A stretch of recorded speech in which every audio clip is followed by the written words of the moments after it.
Welcome back. This is Hope at Dawn right here at Hope TV, where you look and you live, and it's a Monday, and we are getting into the second hour. And of course, of late, we are having this segment, Financial Fitness. And today, we continue with the same. And today, we are having a very interesting and very important conversation in the day's segment. And today it's all about technology, number one, and job creation. How do we use technology in as far as job creation as well is concerned? And I can tell you, we have already had an awesome time before even coming on air in as far as today's conversation is concerned. And I know you will not be the same again by the time we are ending today's conversation, because our guest is on fire, should I say, and very wise in as far as defining and breaking down today's conversation is concerned. And so get in touch with us, be part of the show as well. 0708 222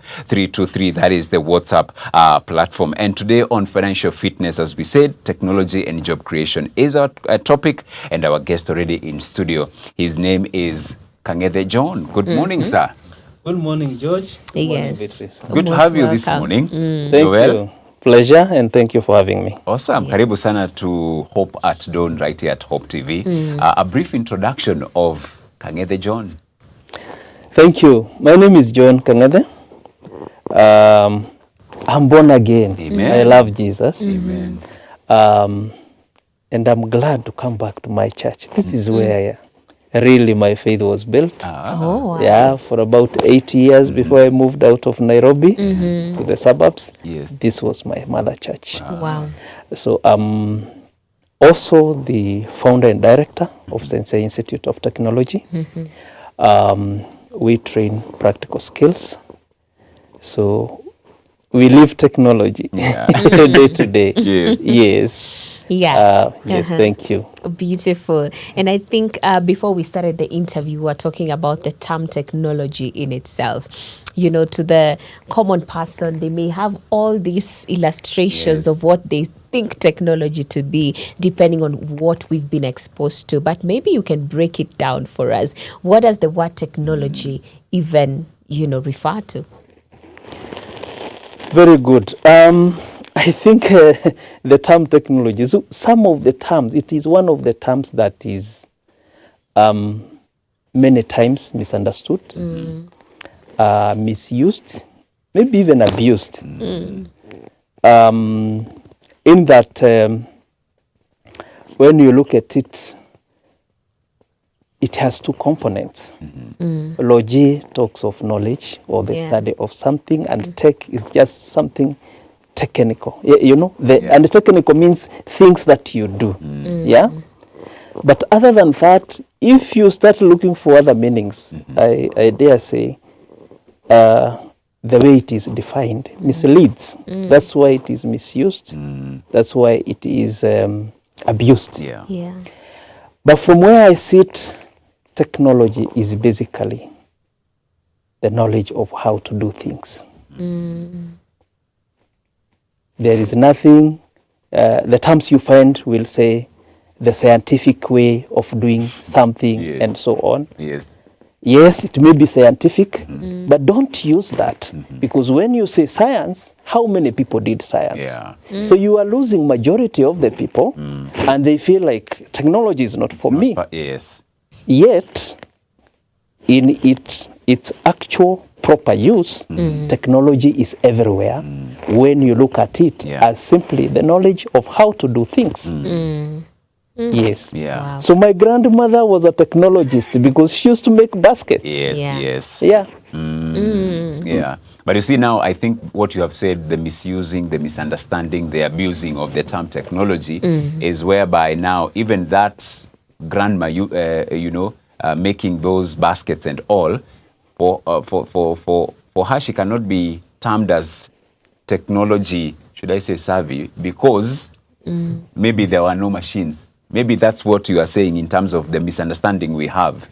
Yes, George. You see, in our present time, when you talk technology, immediately the mind sees a machine, yes, a phone, a computer. Yeah.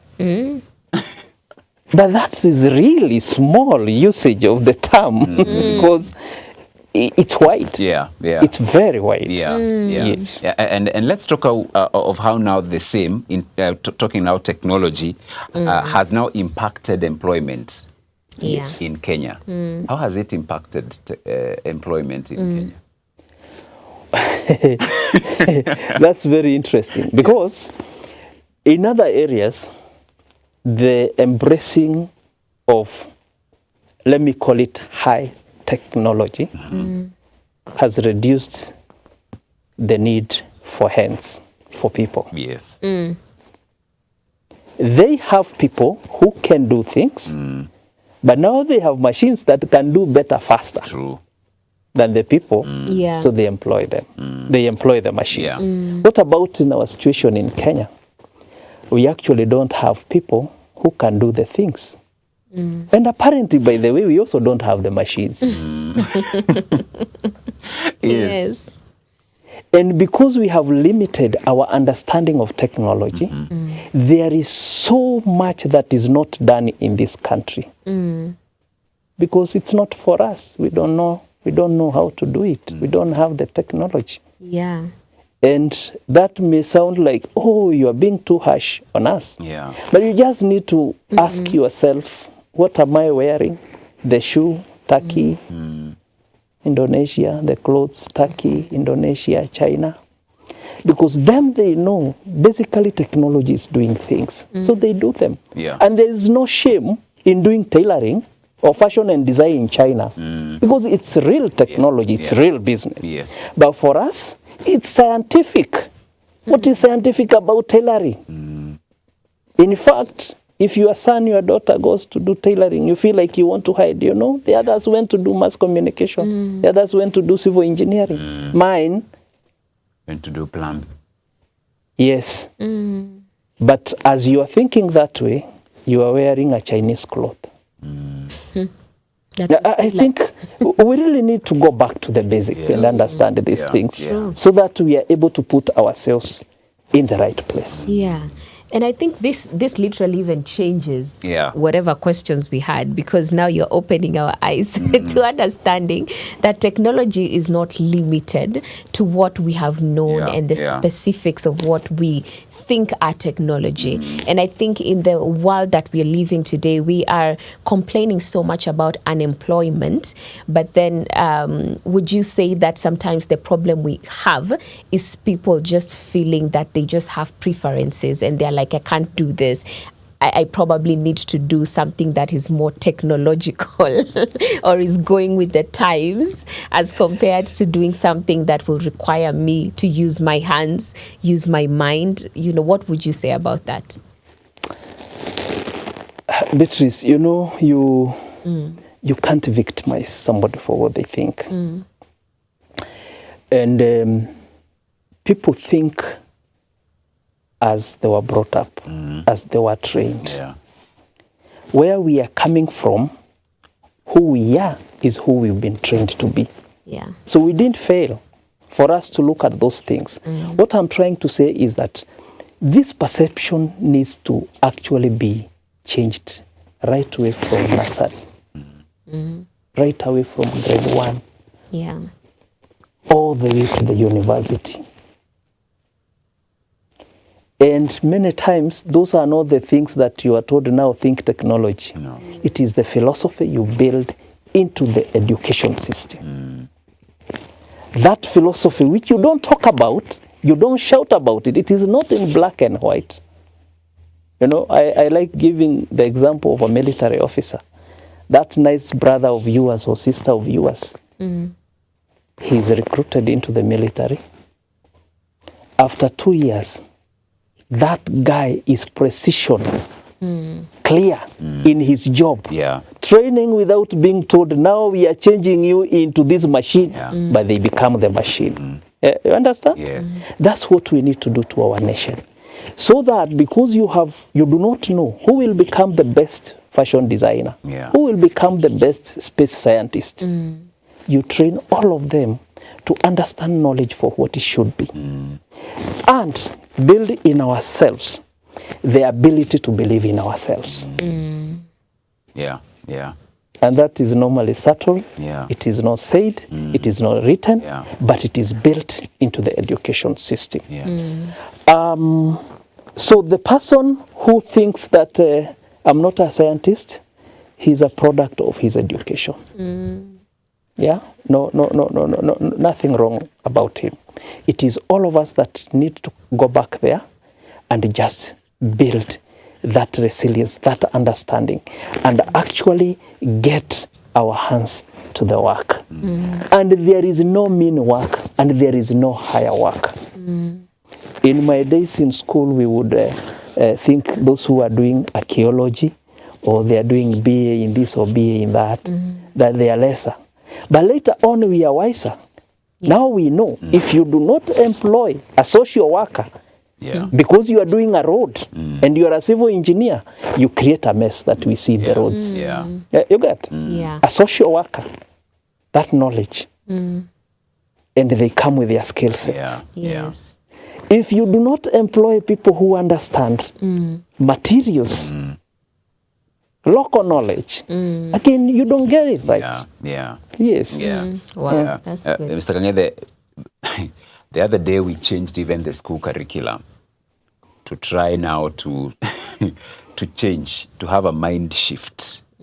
And that is what you are talking about. But still, listening to you and what now is being inculcated in our children and all, we still are not really getting away from the previous mindset of white-collar jobs, which is not bad, again, as we said, because people are gifted differently.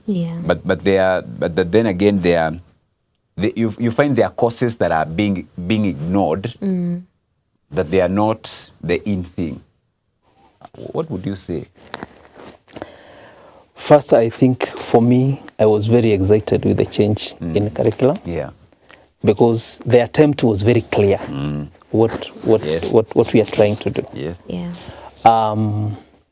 And I think that system properly implemented will bring out a different outcome, a better outcome. However, my fear is that probably even the philosophy built in it is still not right. And why do I say so? I say so because I think as we are turning over from the old system to the new one, we lost a very big opportunity. Which was, you see, we were using books, now we are using materials. How do you import those materials and you are telling me to do it, I will make an income out of it? So all those materials for CBC should have been made here as an example to the little ones that actually it pays. And maybe if you would talk to the Ministry of Education to give you the statistics, or Kenya Bureau of Statistics, the amount of money that has gone into the materials that we've imported for CBC would have turned this country a bit for better. Yes. But the thought, excellent. Excellent. Yes. Wow. And I want us to get into Sensei for a minute. Yes.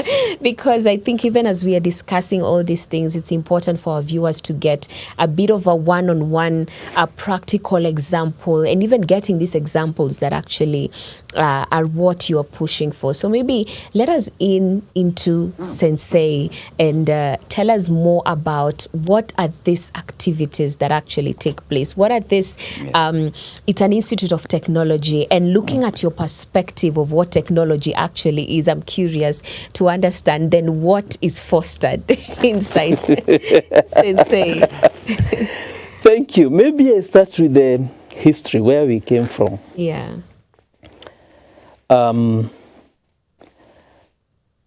Before Sensei Institute came, we had a company called Sensei Limited, which used to do construction, road construction mainly. And in road construction, we use earth-moving equipment. And where we were based along Namanga Road, that road was done by a Chinese company using labor from China. Chinese coming to operate Yeah. equipments. Yeah. Why did they do that? They did that because there were no plant operators in Kenya. Actually, every major construction company and construction project used to employ labor from outside Yeah. because they were not there. Our own case, you could stay there with your machine for 6 months. You are looking for somebody to operate a machine. And we asked ourselves, such a small knowledge, Yeah. lacking in a whole republic. That's how we came about. And when we came in, or maybe before we came in, the experience we had was that we would get somebody from wherever, we train them, we use them for a year, then they become very good, and the money too little, so they go to the next highest bidder. Yeah. And we decided, let's then train them commercially. Yeah? Yeah. So that we are not the trainers for free. Yeah. That's how we came in. But I will tell you the issues of small knowledge. I don't want to call it big knowledge because it is small knowledge. Small knowledge, how to do small things, is really a problem in this republic. A person who can do simple, nice welding, who understands this metal is cast iron or it is the other type, and therefore I will apply this. Yes. That simple. A person to operate an equipment just the right way so that you don't damage it, so that you don't damage the work. Yeah. Small knowledge. That is what brought us on board Wow. about 13 years ago. Yeah. And of course, when we came in, we realized it is not just the pain that we had the other side. Actually, the pains are all over. Yeah. So we started plant operators, then we realized, we are asking people to come with a driving license so that we don't train them how to move equipment. We train them how to operate. Yes, they come with the license, but they can't move a car. Yeah? They can't move a car. Yeah. So we started driving as well. Yeah. Driving of motor, no more driving for small knowledge, Yeah. driving, doing the right thing in driving a motor vehicle. That then now, of course, alleviated the issue of the damage to the equipment because of people who do not know how to drive. Yeah. And we have continued doing that on different areas, different skills, different skill set. Right now, we have more than 40 areas that we train in. Wow. Wow. And it's not rocket science. It is the simple things, just like I said, the how of doing things the right way. Yeah. Simple. Wow. Yeah. Yes. Yeah. But you see, Mr. Kangethe, you're saying they are the small things of doing the things the right way. Yes. But then again, you find us, because of the obsession that we have, I'm coming back to you defining technology, the misconceptions, the misunderstandings. You feel, instead of me doing these small things which are critical, I go to look for other information so that I fit into the job market. Am I making sense? I'm getting you. I know what you are saying. And this is now the big problem that we have. Yeah. Yeah. For many years, we have trained more mechanical engineers than welders. Yes. Now tell me, where are they going to work? If you are not welding, there is no production. No. So there is no employment for an engineer. True. So if you ask me, a mechanical engineer should not do a degree before they can go for welding. You start down there, you come up this way, because you are the guy who is developing the conceptual mind to do things. Yes. So if you are developing the conceptual framework of your mind to discover and do things and design things, surely you must be able to tell the guy down there, Yes. I want it this way. Yeah. Ebu angalia, I'll do it fast. You understand? Yes. Yes. Yeah. I'll do it fast. But you cannot be backing at people doing what you can't do. Wow. And it's the simple thing. Yes, this And it is the simple thing. yeah. Yeah. And I think, George, that is our undoing. True. To grow an economy. There is no rocket science. No. Wacha kuambiwa ati tutaweka pesa fulani. You will waste that money. Yeah. Because the simplest way to grow an economy is actually to work. Just work, produce something. Yes. That is how you create employment. That is how you create wealth. Yeah. That's true. Yes. When there is employment, Yeah. people are working, it's then now goes to the wealth creation. With that, growth of economy. Yeah.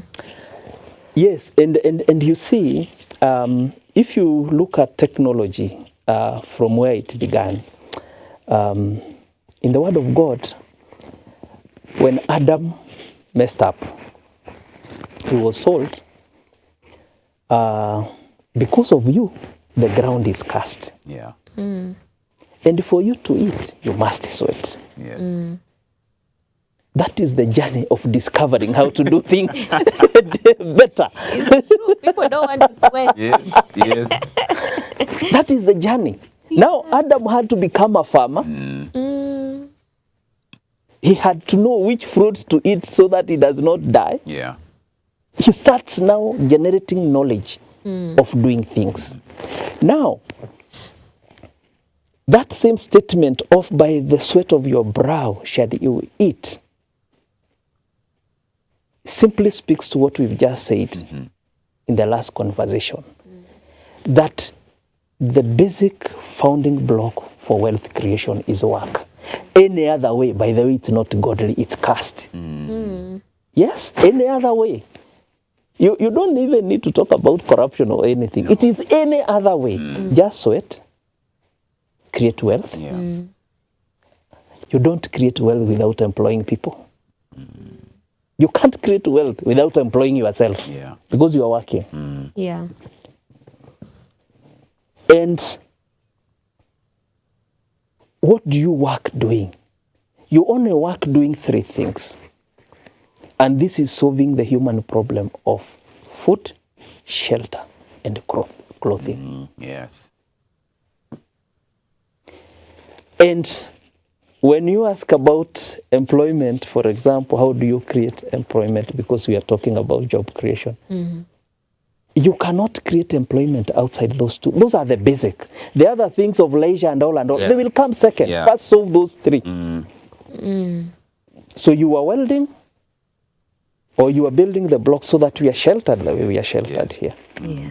You are doing the cotton to make fabric so that I'm clothed the way I am. It is just those basic small things that we need to do and do them right. Yeah. And also tell our mind, we don't have a second person to do it, it is us. Yeah. Once we start there, we have enough work. We can't finish the work we have in this generation. It's Yeah. true. Yeah. Yes. Wow. And that perspective is beautiful. Yeah. But at the same time, I recognize it requires patience because that's literally building from the ground up. Because you did mention that a mechanical engineer starting from the point of welding. But how many people, even have the patience for that in the society that we're living in, being that we have this term that is going around, we live in a microwave generation. People want things and they want them fast. But I think it's important for you, Mr. Kangethe, to open our eyes to the beauty and the impact of starting there, starting from the foundation, starting from the little things and learning to do them right. Even from what you have seen from your institute, what are some of the impacts or the good things and the amazing things that come out of beginning from a place like Sensei, basically? Very many amazing things.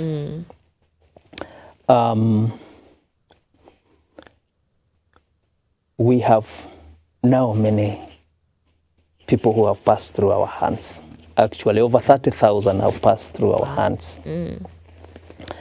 And especially when we started, majority of the people who would come to us would be the people you'd say they didn't manage to go to university, they didn't manage to go to college, they even didn't manage to go to secondary schools. And so those people would come in their humility, yeah? And the question they would forever ask is, can I be accepted? Yeah, what are the qualifications? Can I be accepted?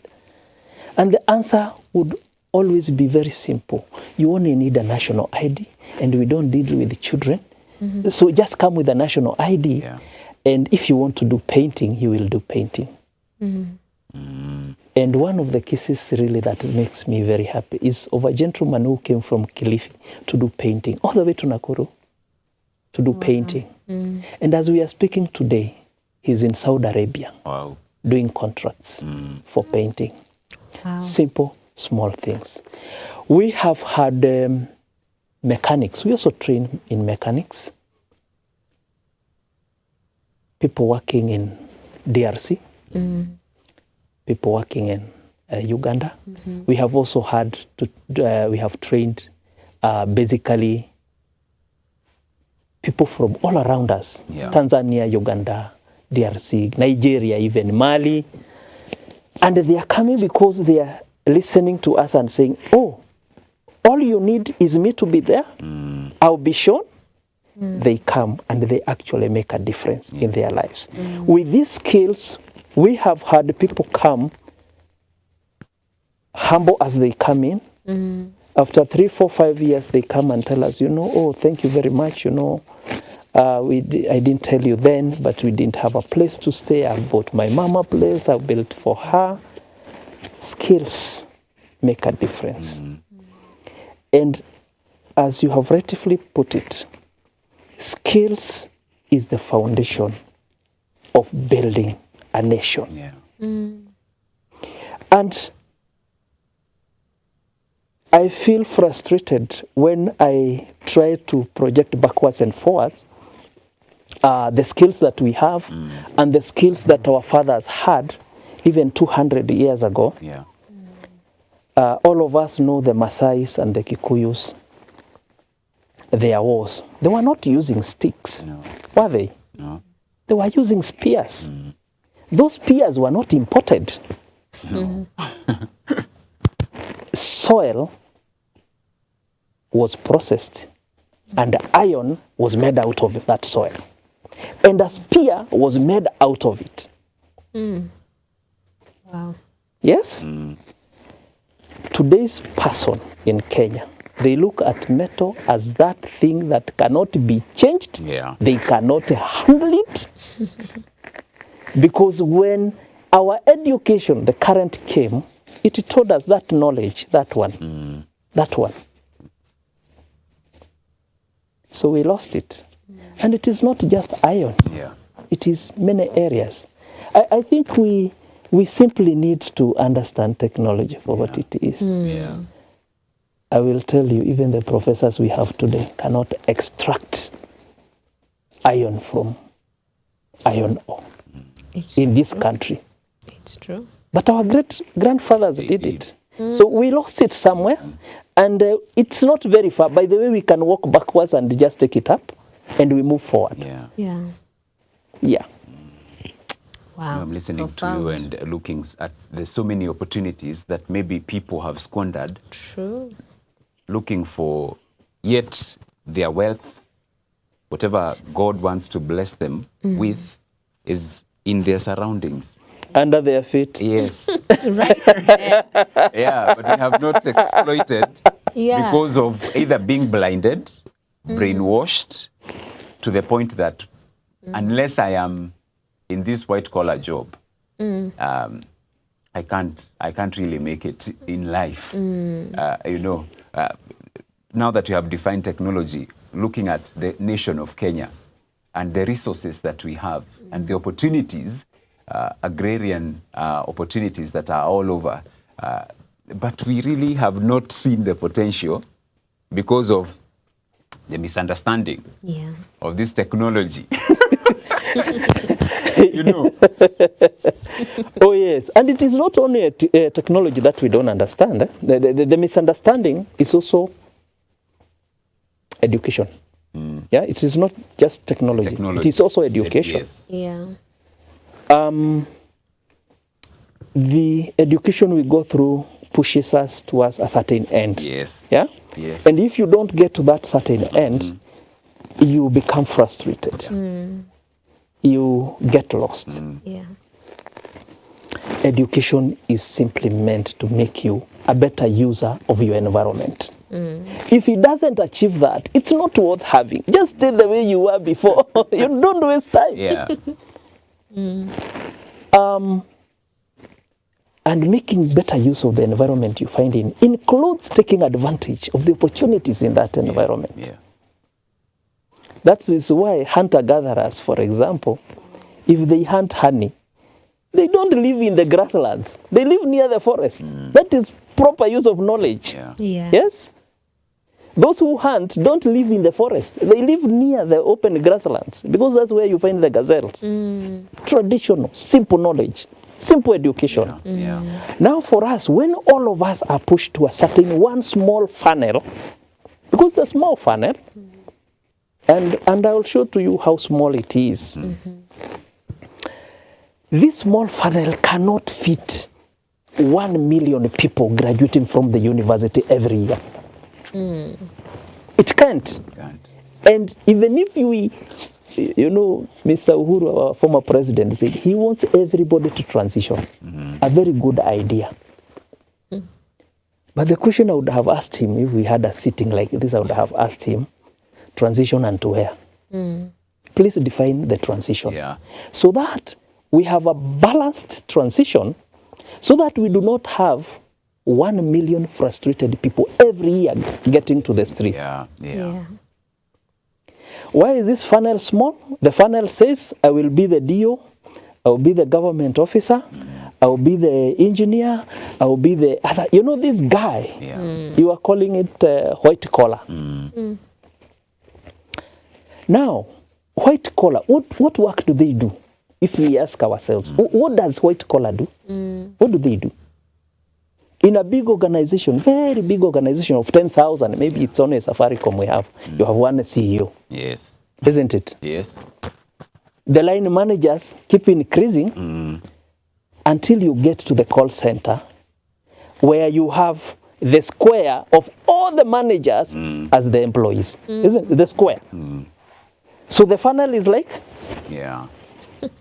so if all of us are trying to get in here, we are not going anywhere. Yeah.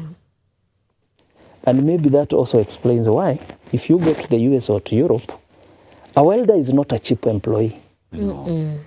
He's not a cheap employee.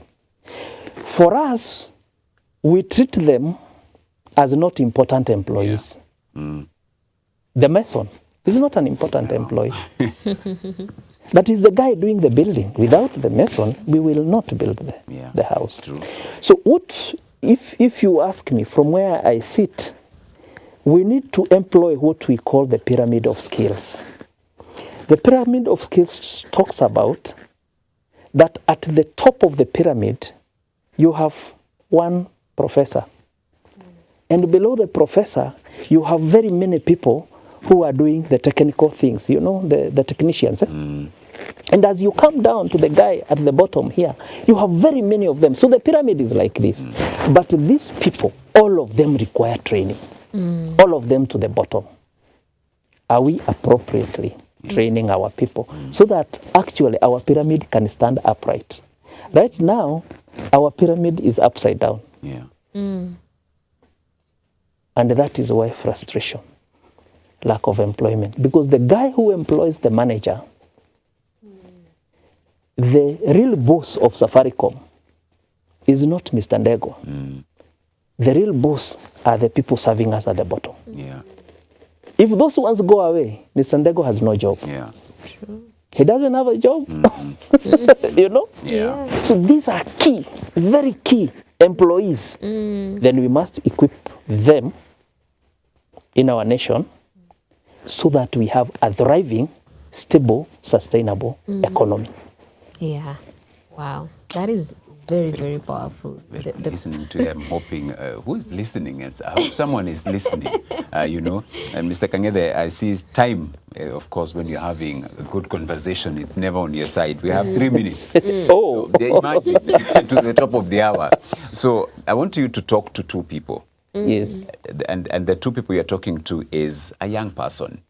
A young person who has been told so many things about technology and having technology defined and all. And they are now here with us, 2024. And as you said, so many of them frustrated, graduated and everything. What would be your message to them? Number two, it's to the government, because we cannot run away from them, because the policy makers, if I may call them so that they also help. How can they come in and play the right role in helping this country? And I think I have number 3. Wow.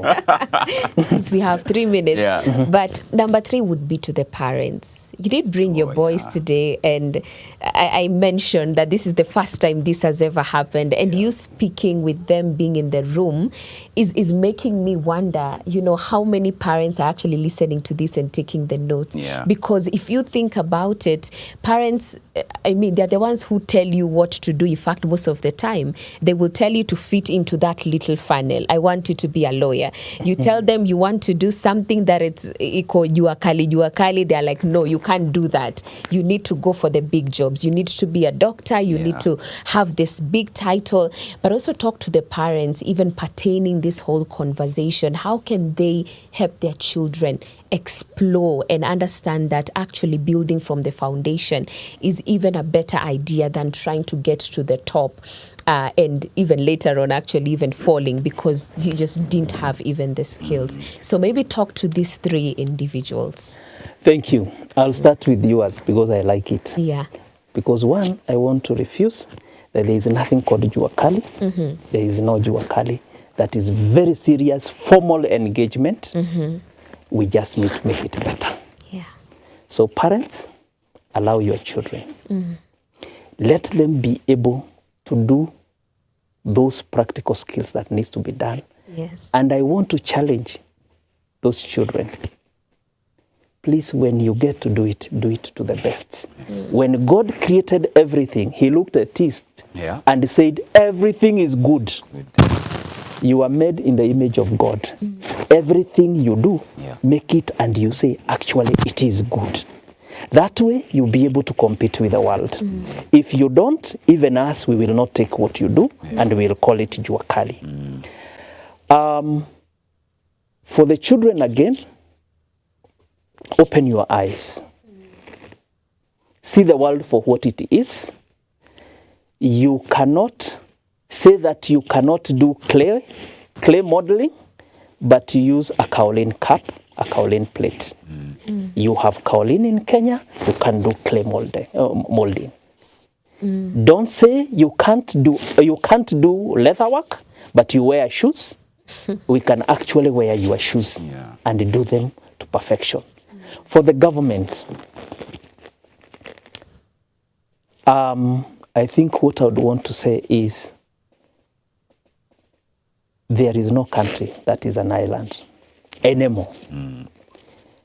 And therefore, there is no likelihood that you will ever need a shoe and you don't find, because the global market is available for you. It is for you to decide that we have the resources and we can do them, and proudly so. You don't become second rate, third rate, because you are doing coal mining. I'm one of those proponents of coal mining in Kenya. Because we cannot be told that there is climate changes if we own the climate ourselves. But Europe is still burning. They are burning.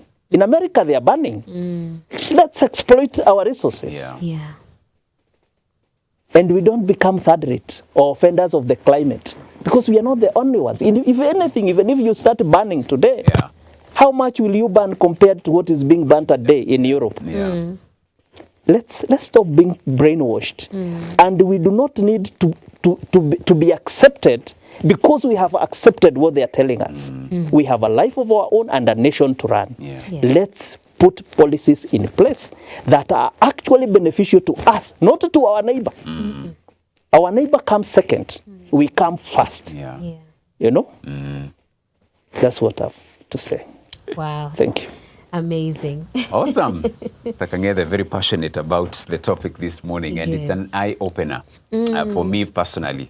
Forget for even the viewer. It has been an eye-opener for me from the technology definition and all to the application of the same. It's an eye-opener, and I see it now differently, and I will apply it forthwith. Differently. So thank you so very much as well. And regards to Sensei family, and, let's continue to build one another. You know, because as you said, those who go to the TVETs, they are looked down upon. You know, they are looked as if they flopped. You know, in education, alianguka. Mpeleke tu polytechnic, mpeleke hii technical, yet they are the people who should be running, as you said, in the developed countries. Masons, you know, plumbers, and they are the key people in running the economies of those countries. And so may we apply the same even as a country. And so thank you so very much. Thank you. Thank you too. Karibu sana. Yes. And thank you for bringing the young men to join us on set. Also, I know they have learned and they continue to learn as well. So thank you. Absolutely. Yes. Thank you. Thank you. We really appreciate, and I think we've come to the end of the show. But even as you were speaking, I was reminded of, I think it's in the book of probably Exodus, where God is talking about he has put, his spirit in, is it Bezalel, who was able to do all these works. And when you read whatever is described there, it's not the white collar things. Actually, it's in the molding of the jewelry and the building and all that. So definitely this is also an eye opener for me. I'm even trying to ask myself, what can I actually learn as a skill? You know, it could really be of great help. But thank you so much, our viewers, for tuning in this wonderful morning. And before we leave, I think I would love for you to do one more thing, and that's let the people know how can they be part of Sensei Institute of Technology. Thank you for that opportunity. We are actually open to everyone, like I said earlier. Anybody who is an adult, you have an ID, you are welcome. We have many courses, more than 40 courses under our belt. And we have 2 campuses. We have one in Kitengela, Kajiado County, and we have another in Nakuru County. And you can get to us through telephone number 0729 891 301. I can say again, 0729 891 301. And everyone is welcome to join the Sensei family. We say, my skills, my future. Wow. Yes. My skills, my future. Yes. Amazing. Awesome. So now the kids who have been unemployed and they feel like, oh, niko tu nyumbani, there's nothing to do. I mean, this could be a very good place to begin. And as Mr. Kangethe has said, all you need is your ID. No qualifications needed. Just come with a heart willing to learn. And I believe that indeed your skill will for sure be the future that you're praying for. So this has been really refreshing. So thank you, Mr. Kangethe, for coming through and giving us your wisdom. Thank you. And thank you also so very much for tuning in to the show. God bless you. Have a blessed day. God willing, we'll be doing this again tomorrow. Same time, same place. My name is George Kishoro. And my name is Beatrice Ludi. I'll see you guys tomorrow.